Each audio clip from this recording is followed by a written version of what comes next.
ಅಂತರಾಳದ ಮಾತುಗಳನ್ನ ನೇರವಾಗಿ ಮಾತನಾಡುವಂತ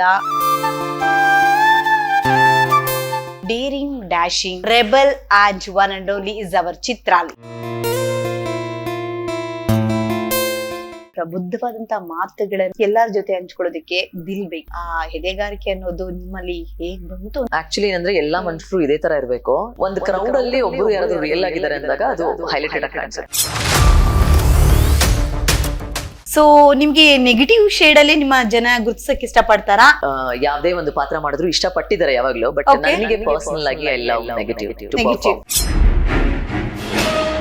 ನಮಸ್ಕಾರ ವೀಕ್ಷಕರೇ, ಪ್ರಜಾಧ್ವನಿ ಟಿವಿಗೆ ಸ್ವಾಗತ. ನಾನು ಕುಸುಮಾ ಶೆಟ್ಟಿ.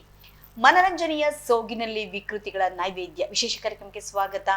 ನಿಜ ಜೀವನದಲ್ಲೂ ಹಾಗೂ ತೆರೆಯ ಮೇಲೂ ಕೂಡ ಒಂದೇ ವ್ಯಕ್ತಿತ್ವ ಇಟ್ಕೊಂಡು ನಾವು ನಟಿಸ್ಬೇಕು ಅಥವಾ ಬದುಕನ್ನ ನಾವು ರೂಪಿಸ್ಕೊಳ್ಬೇಕು ಅಂದ್ರೆ ತುಂಬಾ ಕಷ್ಟ. ಬಟ್ ಆ ಸಾಲಿಗೆ ನಾವೇನಾದ್ರೂ ಇವತ್ತು ಮಾತಾಡ್ಬೇಕು ಅನ್ನೋದಾದ್ರೆ ಸೊ ಅಂತರಾಳದ ಮಾತುಗಳನ್ನ ನೇರವಾಗಿ ಮಾತನಾಡುವಂತ daring dashing yes rebel and one and only is our Chitrali. Yes, ಇವತ್ತಿನ ಕಾರ್ಯಕ್ರಮದಲ್ಲಿ ನಮ್ ಜೊತೆಗಿದ್ದಾರೆ very dynamic actress, yes, and ಕರ್ನಾಟಕದ ಪ್ರಪ್ರಥಮ bikini body builder and moreover real star but real human being ಅಂತ ಕೂಡ ನಾವು ಹೇಳಬಹುದು. ಸೊ ಈ ಒಟ್ಟಾರೆ ಕಲೆ ಅನ್ನೋದಕ್ಕೆ ಒಂದು ಅರ್ಥಪೂರ್ಣವಾದಂತಹ ಬದುಕನ್ನ ನಡೆಸ್ತಿರುವಂತಹ ಚಿತ್ರಾಲ್ ನೇರವಾದಂತಹ ಮಾತುಗಳನ್ನ ನಮ್ ಜೊತೆಗೆ ಹಂಚ್ಕೊಳ್ತಾ ಇದ್ದಾರೆ. ಬನ್ನಿ ಕಾರ್ಯಕ್ರಮಕ್ಕೆ ಸ್ವಾಗತಿಸೋಣ. ಹಾಯ್ ಚಿತ್ರಾಲ್. ಹಾಯ್, ನಮಸ್ಕಾರ. ನಮಸ್ಕಾರ. ತುಂಬಾ ಹೇಳ್ದೆ, ಚೆನ್ನಾಗಿದ್ದೀನಿ. ನಾನ್ ತುಂಬಾ ಹೇಳ್ದೆ ನಿಮ್ ಬಗ್ಗೆ ಓಪನಿಂಗ್ ಅಲ್ಲಿ. ಏನಾದ್ರೂ ಕಿವಿಗೆ ಮನ್ಸ್ಗೋಯ್ತಾ? ಖಂಡಿತ. ಏನ್ ಅರ್ಥ ಆಯ್ತು? ಜಾಸ್ತಿ ಹೋಗಿದ್ದು ರಿಯಲ್ ಹ್ಯೂಮನ್ ಬೀಯಿಂಗ್ ಅನ್ನೋದು, ವಿಚ್ ಇಸ್ ಫ್ಯಾಕ್ಟ್. ಓಕೆ, ಅದಕ್ಕೂ ಮುಂಚೆ ರೆಬೆಲ್ ಅಂತೆಲ್ಲ ಹೇಳಿದ್ರೆ, ಓಕೆ, ಯೂಶಲಿ ಇವಾಗೆಲ್ಲ ಏನಾಗಿದೆ ಯಾಕೆ ಈ ಮಾತನ್ನ ಎಲ್ಲಾ ಕಡೆ ನಾನ್ ಒಬ್ಳೆ ಇದ್ದೇನೆ ಈ ಮಾತನ್ನ ಹೇಳ್ತಾ ಇಲ್ಲ. ಎಸ್, ಆಬ್ವಿಯಸ್ಲಿ ನಿಮ್ಗೆ ತುಂಬಾ ಜನ ಈ ಒಂದು ಕಾಂಪ್ಲಿಮೆಂಟ್ ಮಾಡಿರ್ತಾರೆ. ಸೊ ಈ ಒಂದು ಬೋರ್ಡ್ನೆಸ್ ಎಲ್ಲಿಂದ ಬಂತು, ಮೂಲ ಏನು, ಬರೋದಿಕ್ಕೆ ಕಾರಣ ಏನು ತಿಳ್ಕೊಳ್ಬಹುದಾ? ಜೀವನದಲ್ಲಿ ಬೋಲ್ಡ್ನೆಸ್ ಬಂದಿರೋದು ಸಿಚುವೇಶನ್ ಗಳನ್ನ ಫೇಸ್ ಮಾಡಿ. ಬಟ್ ಕೆಲವೊಂದು ಜನಗಳಿಂದನೂ ಕೂಡ ನಾವು ಬೋಲ್ಡ್ನೆಸ್ ತಗೋಬೇಕಾಗತ್ತೆ. ಬಿಕಾಸ್ ಅನಿವಾರ್ಯ ಆಗತ್ತೆ. ಬೋಲ್ಡ್ ಇಲ್ಲ ಅಂತಂದ್ರೆ ನಿಮ್ಗೆ ಚೆನ್ನಾಗಿ ಹೂ ಮುಡ್ಸ್ಬಿಟ್ಟು ಹೋಗ್ತಾ ಇರ್ತಾರೆ ಎಲ್ರು. ಸೊ ಹಂಗಾಗಿ ಅನಿವಾರ್ಯ ಬೋಲ್ಡ್ನೆಸ್ ಎಲ್ರಿಗೂ ಇರ್ಬೇಕದು ಆಕ್ಚುಲಿ. ಇಲ್ಲಂತಂದ್ರೆ you will suffer a lot. ಆಮೇಲೆ ಇನ್ನೊಂದು ಏನಂತಂದ್ರೆ, ಏನಾದ್ರೂ ತಪ್ಪು ಮಾಡಿದಾಗ ಮಾತ್ರ ಭಯ ಪಡ್ಬೇಕು. ತಪ್ಪು ಮಾಡದೇ ಇದ್ದಾಗ ಭಯ ಪಡೋದಿದೆಯಲ್ಲ, ಅದು ದಡ್ಡತನ. ಈ ನೇಚರ್ ಎಲ್ಲಿಂದ ಬಂತು? ನಿಮ್ಗೆ ಇದುವರೆಗೆ ಯಾರು ಕಿವಿಗೆ ಹೂವ ಮುಟ್ಸೇ ಇಲ್ವಾಗಾದ್ರೆ? ಮುಟ್ಸಿ ಹೋಗಿದ್ದಾರೆ. ಸೊ ಹಂಗಾಗಿನೇ ಈ ಒಂದು ಬಂದಿರೋದು. ಹೌದು. ಎಷ್ಟು ಸರಿ ಇದಾಯ್ತು ಜೀವನದಲ್ಲಿ? ಎಡವಿರೋದು ಅಂತೇನಿಲ್ಲ. ನಾನು ಅದನ್ನೆಲ್ಲ ಒಂದು ಲೆಸನ್ ಅಂತ ತಗೊಂತೀನಿ. ವ್ಯಕ್ತಿಗಳಿಂದ, ಪರಿಸ್ಥಿತಿಗಳಿಂದ, ನಮ್ಗೆ ಎದುರಾದಂತ ಒಂದು ಘಟನೆಗಳಿಂದ ನಾವು ಬೋಲ್ಡ್ ಆಗ್ತಾ ಹೋಗ್ತಿದೀವಿ ಅಷ್ಟೇ. ಇಷ್ಟು ಮೈಂಡ್ ಮೆಚುರಿಟಿಯನ್ನ ಪಡ್ಕೊಳ್ಳೋದಕ್ಕೆ, ಪ್ರಬುದ್ಧವಾದಂತ ಮಾತುಗಳನ್ನ ಇವತ್ತು ನೇರವಾಗಿ ಎಲ್ಲರ ಜೊತೆ ಹಂಚ್ಕೊಳ್ಳೋದಕ್ಕೆ ದಿಲ್ ಬೇಕು. ಆ ಎದೆಗಾರಿಕೆ ಅನ್ನೋದು ನಿಮ್ಮಲ್ಲಿ ಹೇಗ್ ಬಂತು ಅಂತಾನೂ ಒಂದು ನಮ್ಮಲ್ಲಿ ಕಾಡುವಂತ ಪ್ರಶ್ನೆ. ಆಕ್ಚುಲಿ ಏನಂದ್ರೆ ಎಲ್ಲಾ ಮನುಷ್ಯರು ಇದೇ ತರ ಇರ್ಬೇಕು. ಏನಾಗೋಗಿದೆ ಅಂದ್ರೆ ಎಲ್ರು ಈ ತರ ಇರಕ್ ಆಗಲ್ವಲ್ಲ. ಸೊ ಹಂಗಾಗಿ ಯಾರಾದ್ರೂ ಒಂದು ಕ್ರೌಡ್ ಅಲ್ಲಿ ಒಬ್ರು ಯಾರಾದ್ರೂ ರಿಯಲ್ ಆಗಿದ್ದಾರೆ ಅಂದಾಗ ಅದು ಹೈಲೈಟೆಡ್ ಆಗಿ ಕಾಣಿಸುತ್ತೆ. ಓಕೆ, ಸೊ ಹಾಗಾದ್ರೆ ಚಿತ್ರಾಲ್ ಈ ಬೆಂಗಳೂರಿಗೆ ಬಂದು ಜೀವನವನ್ನ ರೂಪಿಸ್ಕೊಳ್ಬೇಕು ಅಂತ ಅಂದಾಗ ಮೊದಲಿಗೆ ನಿಮ್ಮಲ್ಲಿ ಕಲೆಯನ್ನ ಗುರುತಿಸಿ ಬದುಕನ್ನ ರೂಪಿಸ್ಕೊಳ್ಳೋದಿಕ್ಕೆ ದಾರಿ ಮಾಡ್ಕೊಟ್ಟಂತಹ ವ್ಯಕ್ತಿ ಯಾರಾದ್ರೂ ನೀವು ಸ್ಮರಿಸೋದು ಅಂತಂದ್ರೆ, ಮೊದಲನೇದಾಗಿ ನಾನು ಆದರ್ಶ ಫಿಲ್ಮ್ ಅಂಡ್ ಟಿವಿ ಇನ್ಸ್ಟಿಟ್ಯೂಟ್ ಅಲ್ಲಿ diploma in film acting and direction ಮಾಡಿದ್ದು. ಅದಾದ್ಮೇಲೆ ಒಂದು album song, first album song ಮಾಡಿದ್ ನಾನು, ಬಾ ಮಾಟಗಾತಿ ಅಂತ ಒಂದು ಆಲ್ಬಮ್ ಸಾಂಗ್. ಅದಾದ್ಮೇಲೆ ಅಶ್ವಿನಿ ರಾಮ್ ಪ್ರಸಾದ್ ಅವರ ಆಡಿಯೋ ಕಂಪನಿಯಲ್ಲಿ ಜನಪದ ಗೀತೆಗಳನ್ನ ವಿಜುವಲ್ಸ್ ಮಾಡ್ತಿರ್ತಾರೆ. ಸೊ ಅದ್ರಲ್ಲಿ ಹೊಸಕೋಟೆ ಗುರುರಾಜ್ ಅವ್ರ ಜೊತೆ ನಾನು ಒಂದು ಸಾಂಗ್ ಮಾಡಿದ್ದೀನಿ ಫಸ್ಟ್.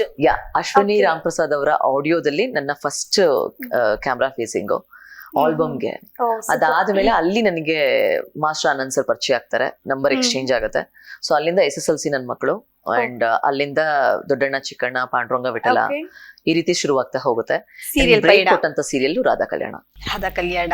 ಸೊ ನಿಮ್ಗೆ ನೆಗೆಟಿವ್ ಶೇಡ್ ಅಲ್ಲಿ ನಿಮ್ಮ ಜನ ಗುರುತಿಸಕ್ ಇಷ್ಟಪಡ್ತಾರಾ ಅಥವಾ ಬೇರೆ ಇನ್ನೊಂದು ಜಾನರ್ ಬೇಕು ಅನ್ನೋದೇನಾದ್ರೂ ಡಿಮ್ಯಾಂಡ್ ಇದೆಯಾ? ಆಕ್ಚುಲಿ ಜನ ನಾನು ಏನ್ ಯಾವ್ದೇ ಒಂದು ಪಾತ್ರ ಮಾಡಿದ್ರು ಇಷ್ಟಪಟ್ಟಿದ್ದಾರೆ ಯಾವಾಗ್ಲೂ, ಬಟ್ Okay. ನನಗೆ ಪರ್ಸನಲ್ ಆಗಿ I love negative to Negative. Perform. ಯಾಕಂದ್ರೆ Okay. ನೆಗೆಟಿವ್ ಅಲ್ಲಿ ನಿಮ್ಗೆ 2 ಶೇಡ್ ಪರ್ಫಾರ್ಮ್ ಮಾಡೋದಕ್ಕೆ ಅವಕಾಶ ಸಿಗುತ್ತೆ. ಕೆಲವೊಂದ್ ಕಡೆ ಒಳ್ಳೆಯವ್ರ ರೀತಿನೂ ಪರ್ಫಾರ್ಮ್ ಮಾಡ್ಬೇಕಾಗುತ್ತೆ, ಬಟ್ ಕೆಲವೊಂದ್ ಕಡೆ ನೆಗೆಟಿವ್ ಆಗು ಇರ್ಬೇಕಾಗುತ್ತೆ. ಹೌದು. ಅಂಡ್ ಇಟ್ ಇಸ್ ವರ್ಸಟಾಲಿಟಿನ ತೋರಿಸಬಹುದು. ಓಕೆ. ನೆಗೆಟಿವ್ ನನಗೆ ಇಷ್ಟ ಆಗುತ್ತೆ ಅಂಡ್ ಕಾಮಿಡಿ ಮಾಡೋದಕ್ಕೆ ಇಷ್ಟ ಆಗುತ್ತೆ. Yes. ಸೊ ಇದೆರಡನ್ನ ಯಾವ ಆರ್ಟಿಸ್ಟ್ ಮಾಡ್ತಾರೋ ಅವ್ರು ಯಾವ ಪಾತ್ರನ ಬೇಕಾದ್ರೂ ಮಾಡಬಹುದು ಅನ್ನೋ ಒಂದು ಮಾತಿದೆ. Yes exactly. ಯಾಕಂದ್ರೆ ಕಾಮಿಡಿಲೂ ಕೂಡ ನೀವು ಸಿಕ್ಕಾಪಟ್ಟೆ ಅದಕ್ಕೆ ಸೂಟ್ ಆಗ್ತದೆ. ನಾನು ಇದನ್ನ ಕಾಂಪ್ಲಿಮೆಂಟ್ ಮಾಡ್ಬೇಕು ಅಂತ ಇದೆ, ಬಟ್ ಯು ಸೆಡ್ ಲೈಕ್ ಇಲ್ಲ, ಆಬ್ವಿಯಸ್ಲಿ ಒಂದ್ ಕಡೆ ನೀವು ನೆಗೆಟಿವ್ ಶೇಡು ಖಡಕ್ ರೋಲ್ ಆಗಬಹುದು, ಸೊ ಖದರ್ ಆಗಿ ನೀವು ಆಕ್ಟ್ ಮಾಡುವಂತ ಟ್ಯಾಲೆಂಟು ಇದೆ, ಮತ್ತೊಂದ್ ಕಡೆ ಕಾಮಿಡಿ ಟೈಮಿಂಗ್ ಸಖತ್ತಾಗಿದೆ, ಪಂಚಿಂಗ್ ಎಲ್ಲ. ಹೌದು. ಸೊ ಹಾಗಾಗಿ ಈ ಒಂದು ಕೈಂಡ್ ಆಫ್ ಒಂಥರ ವರ್ಸಟೈಲ್ ಆಕ್ಟರ್ಸ್ ಅಂತಾನೆ ನಾವು ಕನ್ಸಿಡರ್ ಮಾಡಬೇಕು. ಬಟ್ ನವ್ ಡೇಸ್ ಇವತ್ತು ನಿಮ್ಮಲ್ಲಿರುವಂತ ಒಂದು ಕಲೆಗೆ ಸರಿಯಾದಂತ ಮನ್ನಣೆ ಸಿಕ್ಕಿದ್ಯಾ, ಪ್ಲಾಟ್ಫಾರ್ಮ್ ಸಿಕ್ಕಿದ್ಯಾ, ಅಥವಾ ಅದನ್ನ ನೀವು ಬಳಸ್ಕೊಂಡಿಲ್ವಾ? ಇಲ್ಲ, ಪ್ಲಾಟ್ಫಾರ್ಮ್ ಸಿಕ್ಕಿಲ್ಲ. ವೈ? ರೀಸನ್ ನಾನು ಯಾವ ಒಂದು ವ್ಯಕ್ತಿಗಳ ಮೇಲೆ ಅಥವಾ ಸಂಸ್ಥೆಗಳ ಮೇಲೆ ಅದನ್ನ ಬ್ಲೇಮ್ ಹಾಕೋದಕ್ಕಾಗಲ್ಲ. ನಮ್ಮ ಕನ್ನಡ ಇಂಡಸ್ಟ್ರಿಯಲ್ಲಿ ಏನಾಗಿದೆ ಅಂತಂದ್ರೆ ಇವಾಗ ದೊಡ್ಡ ಪ್ರೊಡಕ್ಷನ್ ಅಂತ ಅನ್ಕೊಳ್ಳಿ. ಈಗ ಫಾರ್ ಎಕ್ಸಾಂಪಲ್ ಯಾವ್ದೋ ಒಂದು PRK ಪ್ರೊಡಕ್ಷನ್ ಅಥವಾ ಯಾವ್ದೋ ದೊಡ್ಡ ಪ್ರೊಡಕ್ಷನ್, ಅಲ್ಲಿಗೆ ನಾವು ರೀಚ್ ಆಗ್ಬೇಕು ಅಂತಂದ್ರೆ ಗೊತ್ತಿಲ್ಲ. ಓಕೆ. ದೊಡ್ಡ ಪ್ರೊಡಕ್ಷನ್ಗೂ ತುಂಬಾ ಪರ್ಫಾರ್ಮ್ ಮಾಡ್ಬೇಕು ಆಸೆ ಪ್ಯಾಷನ್ ಇಟ್ಕೊಂಡ್ರು ಆರ್ಟಿಸ್ಟ್ಗೂ ಬ್ರಿಡ್ಜೇ ಇಲ್ಲ. ಕೆಲವೊಂದಷ್ಟು ಮ್ಯಾನೇಜರ್ಗಳಿದ್ದಾರೆ, Okay. ಬಟ್ ಅವರೆಲ್ಲ ಎಷ್ಟು ಮಟ್ಟಿಗೆ ಕ್ಯಾಸ್ಟ್ ಮಾಡ್ತೀರಾ ಅದ್ ನಂಗೆ ಗೊತ್ತಿಲ್ಲ. ಈಗ ಫಾರ್ ಎಕ್ಸಾಂಪಲ್ ಒಂದು ಒಳ್ಳೆ ಪ್ರೊಡಕ್ಷನ್ಗೆ ತುಂಬಾ ಚೆನ್ನಾಗಿ ಪರ್ಫಾರ್ಮ್ ಮಾಡುವಂತ ಆರ್ಟಿಸ್ಟ್ ಬೇಕಾಗಿರುತ್ತೆ, ಬಟ್ ಅವ್ರಿಗೆ ಏನ್ ಗೊತ್ತಿರುತ್ತೆ ನಾನ್ ಯಾವ ಮೂಲೆಯಲ್ಲಿ ಇದೀನಿ ಅಂತ. ಈವನ್ ನನಗೆ ಹೇಗೆ ಗೊತ್ತಿರುತ್ತೆ ನಾನ್ ಹೇಗೆ ಅಲ್ಲಿ ಹೋಗ್ಬೇಕು ಅನ್ನೋದು. ಸೊ ಐ ಥಿಂಕ್ ಕಾಸ್ಟಿಂಗ್ ಕಂಪನಿಗಳು ಇನ್ನೂ ಜಾಸ್ತಿ ಆಗ್ಬೇಕು ನಮ್ಮ ಕನ್ನಡ ಇಂಡಸ್ಟ್ರಿಯಲ್ಲಿ. So Okay. ಹಂಗಾಗಿ ಅರ್ಹತೆ ಇರೋರಿಗೆ ಕೆಲಸ ಸಿಗೋದು ಕಮ್ಮಿ ಆಗಿದೆ, ಕಡಿಮೆ ಆಗಿದೆ. ಸೊ ಕೊರಗಿದ್ಯಾ ಏನಾದ್ರು? ನಾನು ಈ ತುಂಬಾ ಒಂದು ಕೊರಗಿದೆ, ತುಂಬಾ ಕರುಗಿದೆ. ಒಂದು ಕಲಾವಿದನಿಗೆ ಅವನಿಗೆ ಇಷ್ಟ ಆದಂತ ಪಾತ್ರ ಮಾಡೋವರೆಗೂ ಅವನಿಗೆ ಕೊರಗಿದ್ದೇ ಇರುತ್ತೆ ಯಾವಾಗ್ಲೂ. ಇಟ್ ಇಸ್ ಎಂಡ್ಲೆಸ್ ಅಂತಾನೆ ಹೇಳ್ಬೋದು. ನಾನಿವಾಗ ಹೇಳ್ತಾ ಇರೋಂತ ಮಾತು ಎಷ್ಟೊಂದ್ ಜನ ಕಲಾವಿದರಿಗೆ ರಿಲೇಟ್ ಆಗ್ಬೋದು. ಅಂದ್ರೆ ಇವಾಗ ಸಿಗುತ್ತೆ ನಮ್ ಚಾನ್ಸು, ಇಲ್ಲೇನೋ ಟರ್ನಿಂಗ್ ಪಾಯಿಂಟ್ ಸಿಗುತ್ತೆ, ಬ್ರೇಕ್ ಸಿಗುತ್ತೆ ಅಂತೆಲ್ಲ ಕಾಯ್ಕೊಂಡು ಬೇಸತ್ತು ಹೋಗಿ ಇಂಡಸ್ಟ್ರಿನ ಬಿಟ್ಟು ಹೋಗಿ ಬೇರೆ ಒಂದು ಬಿಸ್ನೆಸ್ ಮಾಡ್ಕೊಂಡು ಜೀವನ ಮಾಡಿರೋರು ಇದಾರೆ. ಸೊ ಹಂಗಾಗಿ ಅದು ಕೊರಗು ಇದ್ದೇ ಇರುತ್ತೆ. ಓಕೆ. ಹಾಗಾದ್ರೆ ಒಂದು ಲೆವೆಲ್ಗೆ ಈ ಫ್ರಸ್ಟ್ರೇಷನ್, ಈ ಬೇಸರ ಅನ್ನೋದೇನಾದ್ರೂ ನಿಮ್ಮನ್ನ ಅತಿರೇಕವಾಗಿ ಕಾಡ್ದಾಗ ನೀವೇನಾದ್ರೂ ಒಂದು ಪ್ಲಾನ್ ಮಾಡ್ಕೊಂಡಿದ್ದೀರಾ? ಎಸ್ ನನ್ಗೆ ಬೇಡ ಈ ಇಂಡಸ್ಟ್ರಿ, ಬೇರೆ ಏನಾದ್ರು ಮಾಡ್ಬೇಕು ಅನ್ನೋದು ಒಂದು ಐಡಿಯಾಸ್ ನಿಮ್ಮಲ್ಲಿ ಇದೆಯಾ? ಹಂಗ್ ಮಾಡ್ಕೊಂಡಾಗ ಎಲ್ಲ ಏನಾಗಿದೆ ಅಂತಂದ್ರೆ ಡೆಸ್ಟಿನಿ ಅಥವಾ ಗಾಡ್ ಮತ್ತೆ ನೆನ್ಸುತ್ತೆ ಇಲ್ಲ ನೀನ್ ಇಲ್ಲೇ ಇರ್ಬೇಕು ಅಂತ. ಬಟ್ ಐ ಡೋಂಟ್ ನೋ ಎಲ್ಲಿ ಯಾವ ಪ್ರಾಜೆಕ್ಟ್ ಕಚ್ಕೊಳ್ಳುತ್ತೆ ಅಥವಾ ಯಾವ್ದು ಲೈಮ್ ಲೈಟ್ ಹೋಗುತ್ತೆ ಅಂತ ನಂಗೆ ಗೊತ್ತಿಲ್ಲ. But I believe luck matters a lot ಅಂತ. ಯಾಕಂತಂದ್ರೆ ಒಳ್ಳೆ ಲುಕ್ಸ್ ಇಲ್ದೇ ಇರೋರು, ಪರ್ಫಾರ್ಮೆನ್ಸ್ ಇಲ್ದೇ ಇರೋರು, ಯಾರಾದ್ರೂ ಒಂದು ಪ್ರಶ್ನೆ ಕೇಳಿದಾಗ ಮೆಚ್ಯೂರ್ಡ್ ಆಗಿ ಆನ್ಸರ್ ಮಾಡಕ್ ಬರದೇ ಇರೋರೆಲ್ಲ ಇವಾಗ ಟಾಪ್ ಅಲ್ಲಿ ಇದಾರೆ, ಟಾಪ್ ಹೀರೋಗಳ ಜೊತೆ ಮಾಡ್ತಿದ್ದಾರೆ. ಸೊ ಅವಾಗ ನನಗೆ ಏನ್ ಅನ್ಸುತ್ತೆ ಅಂತಂದ್ರೆ ಅದೃಷ್ಟ ಇದ್ರೆ ಯಾರು ಏನ್ ಬೇಕಾದ್ರೂ ಆಗ್ಬೋದು ಅಂತ ಅನ್ಸುತ್ತೆ. ಸೊ ಕಲೆ ಜೊತೆಗೆ ಅದೃಷ್ಟನು ತುಂಬಾನೇ ಮ್ಯಾಟರ್ ಆಗುತ್ತೆ. ಹಾಗಾದ್ರೆ ಲಕ್ ಎಷ್ಟು ಪರ್ಸೆಂಟೇಜ್ ಇರ್ಬೇಕು, ಟ್ಯಾಲೆಂಟ್ ಎಷ್ಟು ಪರ್ಸೆಂಟೇಜ್ ಇರ್ಬೇಕು ಅನ್ನೋದು ನಿಮ್ಮ ಒಂದು? ಟ್ಯಾಲೆಂಟ್ ಇಲ್ಲ ಅಂದ್ರೂ ಪರವಾಗಿಲ್ಲ, ಲಕ್ ಇರ್ಬೇಕು. ಲಕ್ ಇರ್ಬೇಕು. ಅದು ಸತ್ಯ ಮಾತು, ಸತ್ಯ ಮಾತದು, ಸತ್ಯ ಮಾತು. ಈಗ ಟ್ಯಾಲೆಂಟ್ ಇಲ್ದಿರೋರು ನಿಮ್ಗೆ ಅಬ್ಸರ್ವ್ ಮಾಡಿದ್ರೆ ಟಾಪ್ ಅಲ್ಲಿ ಇರೋದು. ಓಕೆ. ಹಾಗಾದ್ರೆ ಸ್ಮಾಲ್ ಸ್ಕ್ರೀನ್ ಆಗ್ಬೋದು, ಬಿಗ್ ಸ್ಕ್ರೀನ್ ಆಗ್ಬೋದು, ಯಾವ ಒಂದು ಇದನ್ನ ಅನುಸರಿಸ್ತಾ ಇದ್ದಾರೆ? ಹಾಗಾದ್ರೆ ಏನ್ ಬೇಕು ಇದಕ್ಕೆ ಒಂದು ಪ್ಯಾರಾಮೀಟರ್ಸ್? ನೀವಲ್ಲಿ ಶೈನ್ ಆಗ್ಬೇಕು ಅಂದ್ರೆ ಪ್ಯಾರಾಮೀಟರ್ಸ್ ಏನೂ ಇಲ್ಲ, ಟ್ಯಾಲೆಂಟ್ ಇರ್ಲೇಬೇಕು ಅಂತಾನು ಏನೂ ಇಲ್ಲ. ಫಾರ್ ಎಕ್ಸಾಂಪಲ್ ಯಾರೋ ಆಕ್ಟ್ ಮಾಡಕ್ ಬರ್ದೇ ಇರೋರ್ನ ಏನಾದ್ರು ಲೀಡ್ ಹಾಕ್ದಾಗ ಜನ ನೋಡ್ತಾರ, ಸೀರಿಯಲ್ ಬಿಟ್ಬಿಡಲ್ಲ, ನೋಡ್ತಾರೆ. ಅರ್ಹತೆ ಆಕ್ಟಿಂಗ್ ಬರೋರು ಕೂಡ ಆಕ್ಟ್ ಮಾಡಿದಾಗ್ಲೂ ನೋಡ್ತಾರೆ. ಸೊ ಇವಾಗ ಏನು ಪ್ಯಾರಾಮೀಟರ್ಸ್ ಇಲ್ಲ, ಅವಶ್ಯಕತೆ ಇದೆ ಅಂತ ಅನ್ಸುತ್ತಾ? ಎಕ್ಸಾಕ್ಟ್ಲಿ. ಇವಾಗ ಫಾರ್ ಎಕ್ಸಾಂಪಲ್ ಇವಾಗ ನಿಮ್ಮ ಅಪ್ಪ ಅಮ್ಮ ಲೆಜೆಂಡರಿ ಆಕ್ಟರ್ಗಳಾಗಿದ್ರೆ it will be very easy ಎಕ್ಸ್ಪೋಜರ್ಗೆ. ಕೆಲವೊಬ್ರು ಅದನ್ನ ಯೂಸ್ ಮಾಡ್ಕೊಳ್ಳಲ್ಲ, ಅವ್ರ ಸ್ವಂತದಲ್ಲಿ ಬರ್ತಾರೆ. ಬಟ್ ಕೆಲವೊಬ್ರಿಗೆ ಈಸಿ ಅದು, ಇಂಥವ್ರ ಮಗಳು ಹಾಕೋಣ ಅನ್ನೋ ತರ. ಅಂಡ್ ದುಡ್ಡಿದ್ರೆ ಅಂಡ್ ಪೊಲಿಟಿಕಲ್ ಬ್ಯಾಕ್ ಗ್ರೌಂಡ್ ಇದ್ರೆ it is very much easy. ದುಡ್ಡಿದ್ರೆ you can produce your own film. Who will ask you? You can be your heroine ನಿಮ್ಮ ಮೂವಿಗೆ. ಸೊ ದುಡ್ಡು ಅಥವಾ ನಿಮ್ಮ ಅಪ್ಪ ಅಮ್ಮ ಏನಾದ್ರು ದೊಡ್ಡ ಸಾಧನೆ ಮಾಡಿರ್ಬೇಕು. ಕೆಲವೊಬ್ರು ಮಕ್ಕಳುಗಳು ಯೂಸ್ ಮಾಡ್ಕೋತಾರೆ ಅದನ್ನ, ಕೆಲವೊಬ್ರು ಯೂಸ್ ಮಾಡ್ಕೊಳಲ್ಲ. ಪೊಲಿಟಿಕಲ್ ಬ್ಯಾಕ್ ಗ್ರೌಂಡ್ ಇರಬೇಕು, ಈಸಿ ಅವಾಗ. ಓಕೆ. ಚಿತ್ರಾಲ ಅಂದ್ಕೊಂಡಿದ್ದೇನು ಬಟ್ ಇವತ್ತು ಆಗಿರೋದೇನು ಅನ್ನೋದು ಒಂದು ಪ್ರಶ್ನೆ ಬಂದಾಗ ನಾನು ಅನ್ಕೊಂಡಿದ್ದೆಲ್ಲ ಬೇರೆ, ಬಟ್ ಆಗಿರೋದು ಬೇರೆ. ಆದ್ರೆ ಮೈ ಜರ್ನಿ ಇಸ್ ವೆರಿ ಏನಂತಾರೆ ಮಿಕ್ಸ್ ಮಸಾಲಾ ಅಂತಾನೆ ಹೇಳ್ಬೋದು. Because there is everything to taste. ಅಂದ್ರೆ ಪ್ರತಿಯೊಂದನ್ನು ಕಲ್ತಿದ್ದೀನಿ ನಾನು. ನನ್ಗನ್ಸುತ್ತೆ ಏನಾದ್ರೂ ನನಗೆ ಬಂದಿದ್ದು ಒಂದು 4-5 ವರ್ಷಕ್ಕೆ ಏನಾದ್ರು ಲೈಮ್ ಲೈಟ್ ಹೋಗಿ ಟಾಪ್ ಹೋಗಿ ಆಮೇಲೆ ಏನಾದ್ರು ಈ ತರ ಎಲ್ಲ ನಾನು ಆಪರ್ಚುನಿಟಿ ಇಲ್ಲದೆ ಇದ್ದಿದ್ರೆ ಇಷ್ಟೆಲ್ಲ ಕಲಿಯಕ್ ಆಗ್ತಿರಲಿಲ್ಲ ಅಂತ ಅನ್ಸುತ್ತೆ. But now I am okay. Actually my journey is too good to say to someone or to give an example. Okay, so ಹರ್ತ್ಕೊಂಡ್ ಬಾಳ್ಬೇಕು ಇಲ್ಲ ಮರ್ತ್ ಬಾಳ್ಬೇಕು ಅಂತ ದೊಡ್ಡವರು ಹೇಳ್ತಾರೆ. ಎಕ್ಸಾಕ್ಟ್ಲಿ. ಸೊ ಹಾಗಾದ್ರೆ ತಮ್ಮ ಪ್ಲಾನ್ ಇದು ಮಾಡಲ್ಲ ನಾನು ಇವಾಗ ಏನು, Okay. What ever it comes in my way ನಾನು ಮಾಡ್ತಾ ಹೋಗ್ತೀನಿ, ಗೋ ವಿತ್ ದ ಫ್ಲೋ ಅನ್ನೋ ತರ.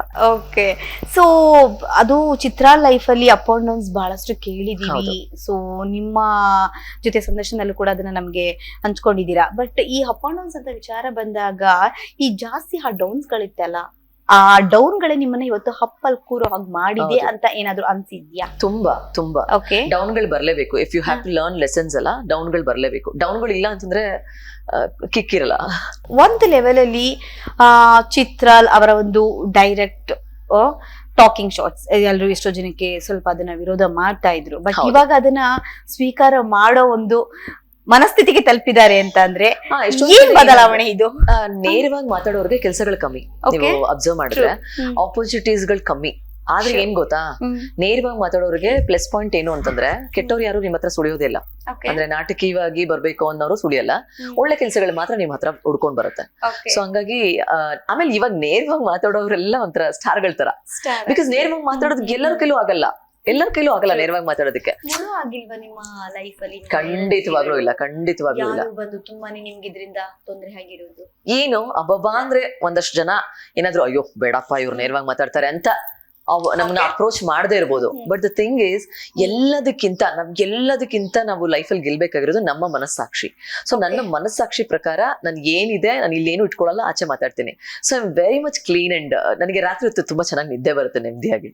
ಅದು ಇಂಪಾರ್ಟೆಂಟ್. ಈಗ ನೇರವಾದಂತ ವಿಷಯಕ್ಕೆ ಬರೋಣ.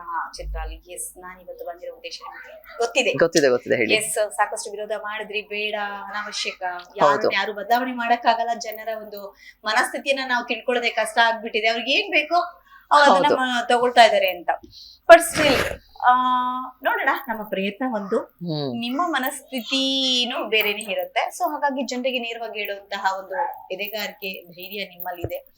ಸೊ ಕೇಳ್ತಾ ಇದ್ದೀನಿ, ಇವತ್ತಿನ ರಿಯಾಲಿಟಿ ಶೋಗಳ ಅವಶ್ಯಕತೆ ಎಷ್ಟು ಮಟ್ಟಿಗೆ ಜನರಿಗೆ ಬೇಕು? ರಿಯಾಲಿಟಿ ಶೋಸ್ ರಿಯಲ್ ಆಗಿದ್ರೆ ಮಾತ್ರ ಅವಶ್ಯಕತೆ ಇದೆ ಅಂತ ಅನ್ಕೋತೀನಿ. ಬಿಕಾಸ್ ರಿಯಾಲಿಟಿ ಶೋ ಅನ್ನೋ ಒಂದು ಹೆಸರಿಟ್ಕೊಂಡು ರಿಯಾಲಿಟಿನೇ ಇಲ್ಲ ಅಂತಂದ್ರೆ ಅದು ಅರ್ಥ ಇರಲ್ಲ ಅಂತ ಅನ್ಕೋತೀನಿ. ಇವತ್ತು ರಿಯಾಲಿಟಿ ಶೋಗಳ ಹೆಸರಲ್ಲಿ ವಿಕೃತಿಗಳ ನೈವೇದ್ಯವನ್ನ ಇಡ್ತಾ ಇದ್ದಾರೆ, ಅದನ್ನ ಕಣ್ಗೊತ್ಕೊಂಡು ಜನ ಸ್ವೀಕಾರ ಮಾಡ್ತಾ ಇದ್ದಾರೆ. ಹೌದು, ನೀವ್ ನನಗೆ ಬೆಳಗ್ಗೆ ಕಾಲ್ ಮಾಡಿ ಬಿಗ್ ಬಾಸ್ ಬಗ್ಗೆ ಮಾತಾಡೋಣ ಅಂತ ಹೇಳಿದಾಗ ನಾನು ಎಷ್ಟು ನಿಮ್ಗೆ ಇಲ್ಲ ಬೇಡ, ಸುಮ್ನೆ ಅವ್ರಿಗೆ ಇಂಡೈರೆಕ್ಟ್ ಆಗಿ ಮತ್ತೆ ನಾವೇ ಪ್ರಮೋಟ್ ಮಾಡ್ದಂಗ ಆಗತ್ತೆ ಅಂತ ಹೇಳ್ದೆ. ಆಮೇಲೆ ನಾನು ಬಿಗ್ ಬಾಸ್ ಬಗ್ಗೆ ಮಾತಾಡ್ದಾಗೆಲ್ಲ ಕೆಳಗಡೆ ಕಮೆಂಟ್ ಸೆಕ್ಷನ್ ಅಲ್ಲಿ ಏನು ಅದ್ರ ಬಗ್ಗೆ ಯಾಕೆ ಮಾತಾಡ್ತೀರಾ, ನಿನ್ನ ತಗೊಳ್ಳಿಲ್ಲ ಅಂತ ಅಂದ್ಬಿಟ್ಟು ನಿಂಗೆ ಹೊಟ್ಟೆ ಹುರಿಯೋ ಶೋ ಮೇಲೆ ಅದಕ್ಕೆ ಹಿಂಗ್ ಮಾತಾಡ್ತೀಯಾ, ಸೆಲೆಕ್ಟ್ ಆಗಿದ್ರೆ ಹಿಂಗ್ ಮಾತಾಡ್ತಿದ್ಯಾ. ಬಟ್ ಪ್ರತಿಯೊಂದಕ್ಕೂ ನಾನು ಎಲ್ಲಾ ಇಂಟರ್ವ್ಯೂಸ್ ಅಲ್ಲೂ ಉತ್ತರ ಕೊಟ್ಟಿದ್ದೀನಿ. ಫಸ್ಟ್ ಪಾಯಿಂಟ್ ಏನಂತಂದ್ರೆ, ಬಿಗ್ ಬಾಸ್ ಬಗ್ಗೆ ನೀನ್ ಆತರ ಮಾತಾಡ್ತಿದ್ಯಾ ಅಂದ್ರೆ ಅವ್ರು ಕರೆದಾಗ ನೀನ್ ಯಾಕೆ ಹೋಗಿದ್ದೆ ಅಂತ. ನಾನ್ ಏನಕ್ಕೆ ಹೋಗಿದ್ದೆ ಅಂತಂದ್ರೆ, ನಾ ಒಂದು ಹಳೆ ಆರ್ಟಿಸ್ಟ್, ಎಲ್ಲಾ ಒಂದು ಸೀರಿಯಲ್ ಚಾನಲ್ಗಳಲ್ಲೂ ವರ್ಕ್ ಮಾಡಿದೀವಿ. ಸೊ ಒಂದು ಪ್ರತಿಷ್ಠಿತ ಚಾನೆಲ್ ನಮ್ನ ಯಾವ್ದೋ ಒಂದು ಶೋಗೆ ಕರಿತಿದ್ದಾರೆ ಅಂದಾಗ, being an artist I have to respect that. So ಹಂಗಾಗಿ ಹೋಗಿದ್ದು ಆಯ್ತಾ. ಆಮೇಲೆ ಸಿಗ್ಲಿಲ್ಲ ಅಂತ ಹೊಟ್ಟೆ ಉರಿ ಪಡ್ಕೊಳ್ಳೋದಿಕ್ಕೆ ನಿಜವಾಗ್ಲೂ ಅಂತ ಒಂದು ಅಂದ್ರೆ ಹೋಗಿ ಫೇಮ್ ಬರ್ಬೇಕು ನನಗೆ, ನಾನೇನೋ ಮಾಡ್ಬೇಕು ಅದ್ರಲ್ಲಿ ಇಲ್ಲ, ಖಂಡಿತವಾಗ್ಲೂ ಇಲ್ಲ. ಬಿಗ್ ಬಾಸ್ ಸ್ಟೇಜ್ಗೆ ಹೋಗ್ಬೇಕು ಅನ್ನೋ ಒಂದು ನನ್ನ ಥಾಟ್ ಏನಕ್ಕಿತ್ತು ನನ್ನ ಮೈಂಡ್ ಅಲ್ಲಿ ಅಂತಂದ್ರೆ, ಈಗ ಫಾರ್ ಎಕ್ಸಾಂಪಲ್ ಒಂದು ಆರ್ಟಿಸ್ಟ್ ಆಗಿ ವರ್ಸಟಾಲಿಟಿನ ತೋರಿಸಬಹುದು. ಈಗ ಫಾರ್ ಎಕ್ಸಾಂಪಲ್ ಮಂಡ್ಯದು ಟಾಸ್ಕ್ ಕೊಡ್ತಾರೆ ಅಂತ ಅನ್ಕೊಳ್ಳಿ, ಹಳ್ಳಿ ಜನಗಂದು, ಅಲ್ಲಿ ನಾನು ಹಳ್ಳಿ ಭಾಷೆನೇ ಹೇಗ್ ಮಾತಾಡ್ತೀನಿ ಒಂದು ಆರ್ಟಿಸ್ಟ್ ಆಗಿ ಅದನ್ನ ತೋರಿಸಬಹುದಿತ್ತು. ಅಂಡ್ ಹೆಣ್ಮಕ್ಳ ವಿಚಾರಕ್ಕೆ ಬಂದ್ರೆ, ಬಟ್ಟೆಯಿಂದ ರೇಪ್ ಆಗೋದು, ಹೆಣ್ಮಕ್ಳು ಬಟ್ಟೆ ಹಾಕೊಳ್ಳೋದ್ರಿಂದನೇ ರೇಪ್ ಆಗೋದು ಅಂತೆಲ್ಲ ಟಾಕ್ಸ್ ಇದೆ. ಸೊ ಇಂಥ ವಿಚಾರಗಳನ್ನ ನಾವು ಆ ಒಂದು ಸ್ಟೇಜ್ ಅಲ್ಲಿ ಮಾತಾಡಿದಾಗ ಜಾಸ್ತಿ ಜನಕ್ಕೆ ರೀಚ್ ಆಗುತ್ತೆ. Bigg Boss is nothing but negative or positive ನೋಡೋರು ಜಾಸ್ತಿ ಜನ ಇದ್ದಾರೆ. ಸೊ ಹಂಗಾಗಿ ನಾವಲ್ಲಿ ಏನೇ ವಿಷಯ ಮಾತಾಡಿದ್ರು ಜಾಸ್ತಿ ಜನಕ್ಕೆ ರೀಚ್ ಆಗುತ್ತೆ. ಈ ಥಾಟ್ ನನಗಿತ್ತು. ಇವನ್ ನಾನು ಕೂಡ ರೆಗ್ಯುಲರ್ ವ್ಯೂವರ್, ಸೀಸನ್ 1 ಸೀಸನ್ 2 ಅದೆಲ್ಲ ನಂಗೆ ತುಂಬಾನೇ ಇಷ್ಟ ಆಗಿದೆ. ಸೊ ಅದಕ್ಕೋಸ್ಕರನಾದ್ರೂ ನಾನು ಹೋಗ್ಬೇಕು ಅನ್ನೋದಿತ್ತು. ಬಟ್ ಯಾವಾಗ 10th ಸೀಸನ್ ಅಲ್ಲಿ ಸ್ಟ್ರಾಟಜಿನ ಪ್ಲಾನ್ ಮಾಡ್ಕೊಂಡು ನೀವು ಲಾಸ್ಟ್ ಕಂಟೆಸ್ಟೆಂಟ್ ತರ ಬರ್ಬೇಕು ಅಂತ ಹೇಳಿ ಟೆಲಿಕಾಸ್ಟ್ ಆಗುತ್ತೆ ಅನ್ನೋದು ಕೂಡ ನನ್ಗೆ ಇನ್ಫಾರ್ಮ್ ಮಾಡಿದೆ. ಬರೀ 15 ಜನ ಜೂನಿಯರ್ ಆರ್ಟಿಸ್ಟ್ ಗಳನ್ನ ಕೂರಿಸಿ ಡಮ್ಮಿ ರಿಮೋಟ್ ಅವರ ಕೈಯಲ್ಲಿ ಕೊಟ್ಟು 38% ಬಂದು ನೀವು ರಿಜೆಕ್ಟ್ ಆಗಿದ್ದೀರಾ ಅಂತ ಹೇಳೋದಿದೆಯಲ್ಲ, ಅದು ಯು ಕಾಂಟ್. ಆಮೇಲೆ ಎಷ್ಟೊಂದ್ ಜನ ಕೇಳ್ತೀರಾ ಯಾಕೆ ಮಾತಾಡ್ತೀರಾ ಇದ್ರ ಬಗ್ಗೆ, ಯಾಕೆ ಮಾತಾಡ್ತೀರಾ ಅಂದ್ರೆ, ಇನ್ಸಿಡೆಂಟ್ ಆಗಿರೋದು ನನಗೆ ಅಲ್ಲಿ ಏನಾಗಿದೆ ಅನ್ನೋದು ನಮ್ಮಮ್ಮಂಗ್ ಗೊತ್ತು, ನನ್ನ ಜೊತೆ ಬಂದಿರ್ತಕ್ಕಂಥ ಫ್ರೆಂಡ್ಸ್ ಗೊತ್ತು. ಅಂಡ್ ಒಳಗಡೆ ಅಲ್ಲಿ ಏನ್ ನಡೀತು ಅನ್ನೋದನ್ನ ಶೂಟ್ ಮಾಡಕ್ಕಾಗ್ಲಿ, ಅಥವಾ ಅಲ್ಲಿ 15 ಜನ ಕೂತಿದ್ರ ಅನ್ನೋದನ್ನ ನಾವು ಮೊಬೈಲ್ ಅಲ್ಲಿ ವಿಡಿಯೋ ತಗೊಳಕ್ಕಾಗ್ಲಿ, ಮೊಬೈಲ್ ಅಲೋ ಇಲ್ಲ ಅಲ್ಲಿ. They are very much clever. The team is very clever. ಎಲ್ಲ ಹೊರಗಡೆ ಇರಿಸ್ಬಿಟ್ಟೆ ಒಳಗಡೆ ಎಲ್ಲ ಆಚೆ ಕಡೆ ನೀವು ಮೊಬೈಲ್ ಕೊಟ್ಬಿಟ್ಟು ಒಳಗಡೆ ಹೋಗ್ಬೇಕು. ಆಮೇಲೆ ನೀವು ಅಬ್ಸರ್ವ್ ಮಾಡಿದ್ರೆ ನನ್ನ ಎಂಟ್ರಿ ಸೀನ್ ಅಲ್ಲಿ ಎಲ್ಲರ ಪೇರೆಂಟ್ಸ್ ಜೊತೆನೂ ಸುದೀಪ್ ಸರ್ ಮಾತಾಡ್ತಾರೆ, ಬಟ್ ನಮ್ಮ ಅಮ್ಮನ ಜೊತೆ ಅವ್ರು ಮಾತಾಡಿಲ್ಲ. ಯಾಕಂದ್ರೆ ಟಾಕ್ ಬ್ಯಾಕ್ ಅಲ್ಲಿ ಹೋಗ್ತಿರುತ್ತೆ ಇವರು ರಿಜೆಕ್ಟ್ ಆಗೋ ಕಂಟೆಸ್ಟೆಂಟ್ ಅವಶ್ಯಕತೆ. ಎಕ್ಸಾಕ್ಟ್ಲಿ. ಅಂಡ್ ನನ್ನ ವೀಟಿನ ನೋಡಿದ್ರೆ ನೀವು ಯಾವ್ದೋ ಇನ್ಸ್ಟಾಗ್ರಾಮ್ ಅಲ್ಲಿ ಇರೋ ಪಿಕ್ಚರ್ಸ್ ನ ತೆಗೆದು ಎಡಿಟ್ ಮಾಡಿ ತೋರಿಸಿದ್ದಾರೆ. ವೆರಾಸ್ ರಿಯಲ್ ಆಗಿ ವಿಟಿ ಮಾಡ್ಲೇ ಇಲ್ಲ. ರೀಲ್ ವಿಟಿ ಮಾಡಿದ್ದಾರೆ. ಮಧ್ಯರಾತ್ರಿ 12 ಗಂಟೆಗೆ ಮನೆಗೆ ಬಂದು ಬೆಳಗಿನ ಜಾವ 4 ಗಂಟೆವರೆಗೂ ವಿಟಿ ಮಾಡಿದ್ದಾರೆ. ಆ ವಿಟಿಯಲ್ಲೂ ನಾನು ಹೇಳ್ಕೊಂಡಿದೀನಿ, ಎಲ್ಲಾ ಕಡೆನೂ ನನಗೆ ಕಾರಣ ಇಲ್ಲದೆ ರಿಜೆಕ್ಟ್ ಮಾಡ್ತಾರೆ ಅಂತ ವಿಟಿಯಲ್ಲೂ ಹೇಳ್ಕೊಂಡಿದೀನಿ. ಅಂಡ್ ವಿಟಿಯಲ್ಲಿ ನಮ್ಮ ಅಮ್ಮನ್ನ ಮತ್ತೆ ನಮ್ಮ ತಂಗಿನೆಲ್ಲ ಇನ್ವಾಲ್ವ್ ಮಾಡಿದ್ದಾರೆ. ಸಿ, ನೀವ್ ನನ್ ಜೊತೆ ಆಟ ಆಡಿದ್ರೆ okay fine, I know how to deal it. But the thing is using parents in VT and sister in VT, ಅವ್ರಿಗೆಲ್ಲ ಹೆಂಗ ಅನ್ಸುತ್ತೆ? ಸೊ ಬೆಳಗಿನ ಜಾವವರೆಗೂ ವಿಟಿ ಮಾಡ್ಬಿಟ್ಟು ಅಲ್ಲಿ ತೋರ್ಸಿರೋದು ಹೆಂಗಿದೆ ಅಂದ್ರೆ ಸಿಲ್ಲಿ ಆಗಿದೆ.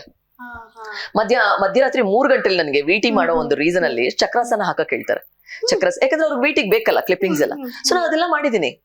ಅದಾದ್ಮೇಲೆ ನೆಕ್ಸ್ಟ್ ಡೇ ಹೆಲ್ತ್ ಚೆಕಪ್ 15,000 ರೂಪಾಯಿ ನಂದೇ ಹೆಲ್ತ್ ಚೆಕಪ್ ಖರ್ಚಾಗಿದೆ. ಈ ಯಾರು ಕಮೆಂಟ್ ಮಾಡ್ತಾ ಇದಾರೆ, ಎಕ್ಸಾಕ್ಟ್ಲಿ ಯಾರು ಕಮೆಂಟ್ ಮಾಡ್ತಾ ಇದಾರೆ ಅದ್ರ ಬಗ್ಗೆ ಯಾಕೆ ಮಾತಾಡ್ತೀರಾ ಅಂತ 15,000 ರೂಪಾಯಿ ನೀವು ಕೊಡ್ತೀರಾ ನನಗೆ? ಯಾರು ಕೊಡ್ತಾರ ನನಗೆ? ಲಿಪಿಡ್ ಪ್ರೊಫೈಲು, HIV ಟೆಸ್ಟು, ಅದೇದೋ ಇನ್ನೊಂದು ಟೆಸ್ಟು, ಏನೇನೋ 15,000 ರೂಪಾಯಿ ನಂಗೆ ಖರ್ಚಾಗಿದೆ. ನಾನು ಒಂದು ರೆಸ್ಪೆಕ್ಟ್ ಕೊಡಬೇಕು ಅನ್ನೋ ಒಂದು ವಿಷಯಕ್ಕೆ ಅವರು ಎಲ್ಲಾ ರಿಪೋರ್ಟ್ಸ್ ಕೇಳಿದ ತಕ್ಷಣ ಇಮಿಡಿಯೇಟ್ ಆಗಿ ಹೋಗಿ ಎಲ್ಲಾ ಹೆಲ್ತ್ ಚೆಕಪ್ ಮಾಡಿಸಿದೀನಿ. ನಂದು 15,000 ರೂಪಾಯಿ ಖರ್ಚಾಗಿದೆ. ಯಾರು ಕೊಡ್ತಾರ ದುಡ್ಡು ನಂಗೆ? ಯಾರು ಕೊಡಲ್ಲ. ಅಂಡ್ 38% ನಿಜವಾಗ್ಲು 38% ಯಾವಾಗ ಬಂತೋ ಅವಾಗ ನಂಗೆ ಗೊತ್ತಾಗೋಯ್ತು, ಓ ಇಲ್ಲೇನೋ ಸಮಥಿಂಗ್ ಇಸ್ ರಾಂಗ್ ಅಂತ ಅಂದ್ಬಿಟ್ಟು. ಅಂಡ್ ಅಲ್ಲಿ ಯಾವ ಕ್ಯಾಟಗರಿ? Junior artist. ಅದೇ ಗೊತ್ತಿರುತ್ತೆ. ಮಧ್ಯರಾತ್ರಿ ಶೂಟಿಂಗ್ ನಡೆದಿದ್ದು 2:30 ಯಾವ ರಿಯಲ್ ಆಡಿಯನ್ಸ್ ಬಂದು ಕೂತ್ಕೋತಾರೆ? ಆಯ್ತಪ್ಪ, ಜೂನಿಯರ್ ಆರ್ಟಿಸ್ಟೇ ಆಗ್ಲಿ, ಅವರು ಮನುಷ್ಯರೇ ಅಲ್ವಾ, ನಾವು ಅವ್ರನ್ನ ಮನುಷ್ಯರು ಅಂತಾನೆ ತಗೋಣ. ಈಗ 15 ಜನ ವೋಟ್ ಮಾಡ್ತಾರಲ್ಲ, ಅದು ಇಡೀ ಕರ್ನಾಟಕದ ವೋಟಿಂಗ್ಗೆ ಸಮ ಅಂತ ಹೇಳೋದಕ್ಕೆ ಈ 15 ಜನ ತೂಕವಾಗಿರುವಂತ ವ್ಯಕ್ತಿಗಳು ಕೂರ್ಬೇಕು ತಾನೆ. ಒಬ್ರು ಸ್ಪೋರ್ಟ್ಸ್ ಫೀಲ್ಡ್ ಇಂದ, ಇನ್ನೊಬ್ರು ಅಕಾಡೆಮಿಕ್ ಫೀಲ್ಡ್ ಇಂದ, ಇನ್ನೊಬ್ರು ಇನ್ಯಾವುದೋ ಒಂದು ಫೀಲ್ಡ್ ಇಂದ ತೂಕವಾಗಿರುವಂತ 15 ವ್ಯಕ್ತಿಗಳು ಇಡೀ ಕರ್ನಾಟಕದ ವೋಟಿಂಗ್ ನ ರೆಪ್ರೆಸೆಂಟ್ ಮಾಡಿದಾಗ ದಾಟ್ ಈಸ್ ಓಕೆ. ಹಂಗ ರಿಜೆಕ್ಟ್ ಆಗಿದ್ರೆ ಓಕೆ ಇಲ್ವಾ? ಲೈವ್ ವೋಟಿಂಗ್ ನ ಇಟ್ಬಿಟ್ಟು ಈಗ ಯಾರ್ಯಾರು ಕಮೆಂಟ್ ಮಾಡ್ತಾ ಇದ್ದೀರಾ ನೀವುಗಳೆಲ್ಲ ನನ್ನನ್ನ ಬೇಡ ಬೇಡ ಈ ಅಮ್ಮ ಅಂತ ಹೇಳಿದಿದ್ರೆ that is also okay. But remote dummy ಕೊಟ್ಬಿಟ್ಟು 38% ತೋರಿಸ್ಬಿಟ್ಟು ಆಮೇಲೆ ಈ ಒಂದು ಸ್ಟ್ರಾಟಜಿನ ಅವರು 10 ಸೀಸನ್ ಅಲ್ಲಿ ಯಾಕೆ ಪ್ಲಾನ್ ಮಾಡಿದ್ರು? ಯಾಕೆ ಈ ಸೀಸನ್ ಇರ್ಲಿಲ್ಲ ಅದು? ಆಮೇಲೆ ಏನಕ್ಕೆ ಪ್ಲಾನ್ ಮಾಡಿದ್ರು ಇದನ್ನು ಅಂತಾನು ಹೇಳ್ತೀನಿ. OTT ಸೀಸನ್ ಬಂತು.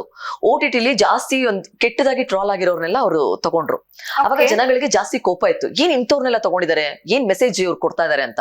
ಸೊ ಆ ಒಂದು ಜನಗಳಿಗೆ ಇತ್ತಲ್ಲ ಒಪಿನಿಯನ್, ಹೇಗಿದ್ರು ಜನಗಳ ಬಕ್ರಗಳಲ್ವಾ, ಆ ಒಪಿನಿಯನ್ ಚೇಂಜ್ ಮಾಡೋದಕ್ಕೆ ಎಷ್ಟೇ ಅರ್ಹತೆ ಇದ್ರು ಜನಗಳು ಸೆಲೆಕ್ಟ್ ಮಾಡಿದವ್ರನ್ನ ಮಾತ್ರ ಒಳಗ್ ಕಳಿಸ್ತೀವಿ ಅಂತ ಹೇಳ್ಬಿಟ್ಟು ಸ್ವಲ್ಪ ಜನ 80%, ಇನ್ನೊಂದಷ್ಟು ಜನಕ್ಕೆ 40% ಕೊಟ್ಬಿಟ್ಟು ಹೋಲ್ಡ್ ಮಾಡೋ ಒಂದು ಸ್ಟ್ರಾಟಜಿ. ಅಂಡ್ ಇನ್ನಿಬ್ರು ಬೇಕಲ್ಲ ರಿಜೆಕ್ಟ್ ಆಗಕ್ಕೆ, ಕಂಪ್ಲೀಟ್ ಆಗಕ್ಕೆ ಪ್ರೊಸೆಸ್. ಸೊ ಈ 80% ಯಾರ್ಯಾರಿಗೆ ಬಂದಿದೆ ಅವ್ರದೆಲ್ಲ ಒಂದ್ ವಾರದ ಮುಂಚೆನೆ ಡ್ಯಾನ್ಸ್ ಶೂಟ್ ಆಗಿದೆ. ಅವ್ರಿಗೆಲ್ಲ ಕಾಸ್ಟ್ಯೂಮ್ ಕೊಟ್ಟಿದ್ದಾರೆ.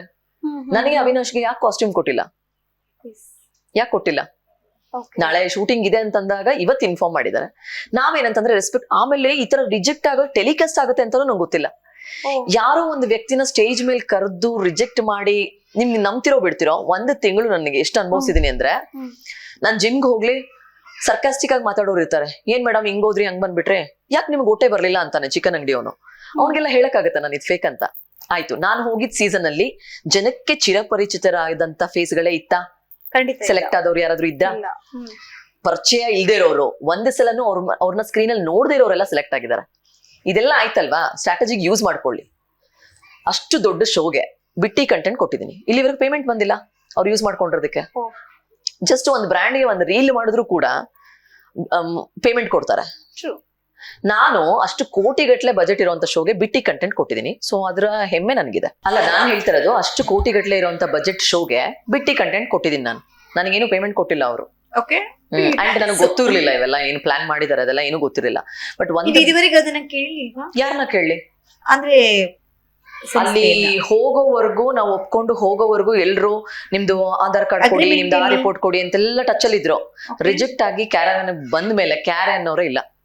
ಹಂಗೂ ನಿಮ್ನ ಮನೆವರೆಗೂ ಡ್ರಾಪ್ ಮಾಡ್ತೀವಿ ಅಂದ್ರು ನಮ್ ಫ್ರೆಂಡ್ಸ್ ಆಲ್ರೆಡಿ ಬೇಜಾರಾಗಿತ್ತು ಈ ತರ ಆಗಿದ್ದಕ್ಕೆ.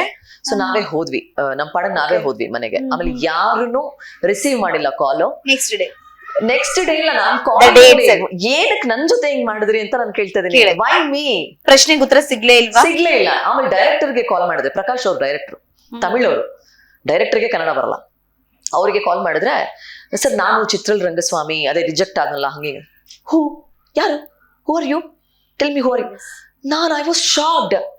ಯಾವ್ದೋ ಒಂದು ಕಂಟೆಸ್ಟೆಂಟ್ ನ ನಾವು ಅಟ್ ಲೀಸ್ಟ್ ಏನೋ ಒಂದು ಇಮೇಜ್ ಇಟ್ಕೊಂಡಿರ್ತೀವಿ ಆಚೆ, ಅಂತವ್ರನ್ನ ಕರೆದು ನೀವ್ ಈ ತರ ಮಾಡಿದೀರಾ.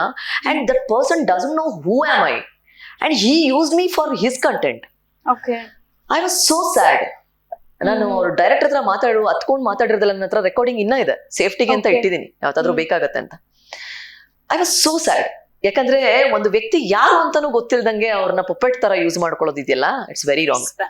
ಆಮೇಲೆ ಅಷ್ಟು ಮಾತಾಡ್ತೀರಾ ಎಲ್ಲ, ನಾವೇನಾದ್ರೂ ಹಿಂದಿ ಸಾಂಗ್ ಅದೇ ಏನೋ ಬೇರೆ ಸಾಂಗ್ ಮಾಡಿದಾಗ ನಮ್ ಕನ್ನಡ ಮಾಡಿ ಅಂತ. ಕನ್ನಡ ಬಿಗ್ ಬಾಸ್ ಡೈರೆಕ್ಟರ್ಗೆ ಕನ್ನಡನೇ ಬರಲ್ಲ. ಇದ್ರ ಬಗ್ಗೆ ಯಾರು ಕ್ವಶನ್ ಮಾಡೋರು ಇಲ್ವಾ? ಇದು ಒಂದು.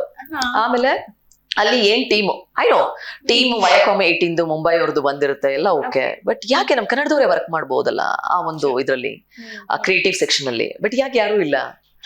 ನಮ್ಮ ಕನ್ನಡದವರೆಲ್ಲ ಇರೋದು ಬೇರೆ ತರ ಮ್ಯಾನೇಜ್ ಮಾಡೋದಕ್ಕೆ ಅಥವಾ ಇದಕ್ಕೆ ಎಲ್ಲ ಇದಾರೆ. ಬಟ್ ಮೇನ್ ಜಾಗಗಳಿಗೆ ಯಾಕೆ ಬೇರೆ ಕಡೆಯಿಂದ ಬರ್ತಾ ಇದಾರೆ?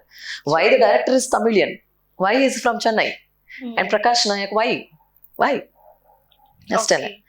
ನಾನು ಜನರಲ್ ಆಗಿ ಹೇಳ್ತಿರೋದು, ಇಲ್ಲಿ ಯಾರು ನಾನು ಇದ್ ಮಾಡ್ಬೇಕು ಅಂತ ಹೇಳ್ತಿಲ್ಲ. ಬಟ್ ನನಗ್ ಅನ್ಸಿದ್ದು, ನನ್ನ ಆಸ್ ಅ ಪರ್ಸನ್ ನನಗೆ ಆ ಒಂದು ಸ್ಥಿತಿ ಆದಾಗ ನನ್ಗನ್ಸಿದ್ದು, ನನ್ಗೆ ಏನ್ ಅನ್ಸ್ತಾ ಇದೆ ಗೊತ್ತಾ, ನನ್ಗೆ ಅಷ್ಟೊಂದು ಡಿಪ್ರೆಷನ್ ಆಗಿತ್ತು. 1 ತಿಂಗಳವರೆಗೂ ನನಗೆ ಬೇಜಾರಾಗಿತ್ತು. 1 ತಿಂಗಳಾದ್ಮೇಲೆ 4 ವಾರದ ಲಗೇಜ್ ನ ನಾನು ಅನ್ಪ್ಯಾಕ್ ಮಾಡಿದೀನಿ.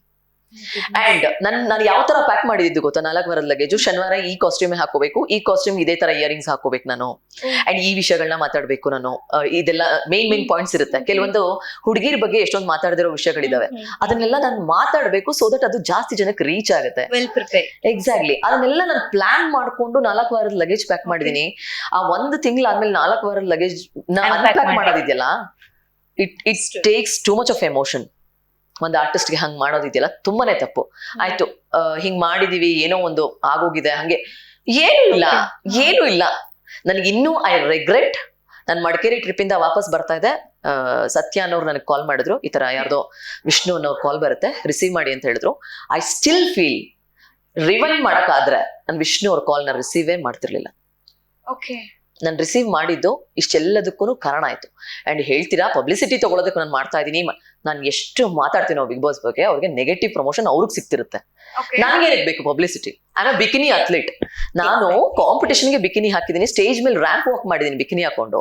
ಆ ತರ ಪಬ್ಲಿಸಿಟಿ ಬೇಕು ನಂಗೆ, 1 ಮಿಲಿಯನ್ ಫಾಲೋವರ್ಸ್ ಬೇಕು ಅಂತಂದ್ರೆ ಎಲ್ಲಾ ರೀಲ್ಸ್ನು ಬಿಕಿನಿ ಹಾಕೊಂಡ್ ಮಾಡಿ ಎಷ್ಟೊತ್ತು ನಾನು ಮಾಡ್ಕೊಳ್ಳೋದು ಪಬ್ಲಿಸಿಟಿನ? ಒಳ್ಳೆ ಫಾಲೋವರ್ಸ್ ಇಟ್ಕೋಬಹುದು. Exactly, it's easy for me, right? Publicity ನಂಗೆ ಬೇಕಾಗಿಲ್ಲ ಬಿಗ್ ಬಾಸ್ ಇಂದ. ಅಂಡ್ ಉರ್ಕೊಳ್ಳೋ ಸೀನೇ ಇಲ್ಲ. ನಾವು ಉರ್ಕೊಳ್ಳೋದಕ್ಕೂ ಒಂದ್ ಲೆವೆಲ್ ಇರ್ಬೇಕು. ವೈ? ಬಿಕಾಸ್ ಅದು ಒಲಿಂಪಿಕ್ಸ್ ಅಲ್ಲ.